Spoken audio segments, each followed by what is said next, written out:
அதிசயங்கள் செய்கிறவர் நம் அருகில் இருக்கிறார். அற்புதங்கள் செய்கிறவர் என்றும் நமக்குள் வசிக்கிறார். லூக்கா 5:5.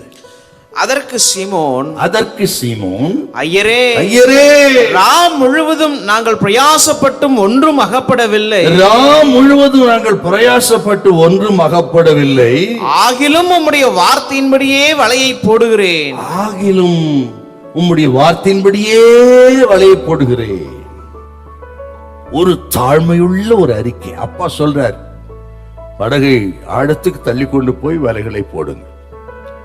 அதை கேட்ட பக்தன் பேதுரு, ஆண்டவரே உமது வார்த்தையின்படியே நான் வலையை போடுகிறேன் என்று ஒரு தாழ்மையான ஒரு அறிக்கை செய்தார்.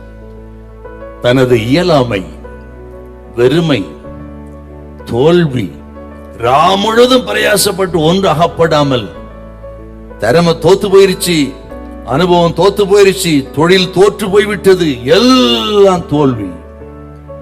அந்த தோல்வியை அறிக்கையாக வைக்கிறார். ஆகிலும் உமது வார்த்தையின்படியே வலையை போடுகிறார். அந்த அறிக்கை கர்த்தர் கேட்டார். ஆண்டவர்கள் ஆசீர்வதிக்கணும்னா தேவ பிள்ளைகளே, இந்த அறிக்கை முக்கியம். என்ன அறிக்கை? உள்ளத்தின் ஆழத்திலிருந்து, நான் தோத்து போனது உண்மை ஆண்டவரே, என் அறிவு, சாமர்த்தியம், பலம், பணம், பதவி எல்லாம் தோத்து போனது உண்மைதான் ஆண்டவரே. அப்படி ஆழமான ஒரு சுத்திகரிப்பு உங்களுக்கு இருந்தா, உண்மையா அந்த இடத்துக்கு நீங்க வந்துட்டீங்கன்னா, கர்த்தர் சொல்லுகிறார், உங்க தோல்வியை கர்த்தர் கையில் எடுப்பார். எதெல்லாம் தோற்று போய்விட்டு அதெல்லாம் கையில் எடுப்பார்.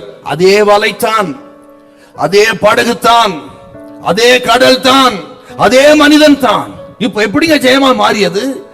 இந்த அறிக்கை, உண்மைதான் ஆண்டவரே, நான் தோத்து போய் வந்திருக்கிறேன்ப்பா, உண்மைதான் ஆண்டவரே என்று அந்த உண்மையான ஒரு சுத்திகரிப்புக்குரிய ஆழமான அந்த அறிக்கை நீங்க செஞ்சீங்கன்னா, எதெல்லாம் தோத்து போச்சோ எல்லாவற்றையும் கர்த்தர் கையில் எடுப்பார். பிள்ளைகள் விஷயத்தில் தோத்து போய் வந்திருக்கீங்களா? ஆண்டவர் பிள்ளைகளை கையில் எடுப்பார். கணவன் மனைவி உறவுல தோத்து போய் வந்திருக்கீங்களா? சொந்த பந்தங்கள் எல்லார் விஷயத்திலும் தோத்து வந்திருக்கீங்களா?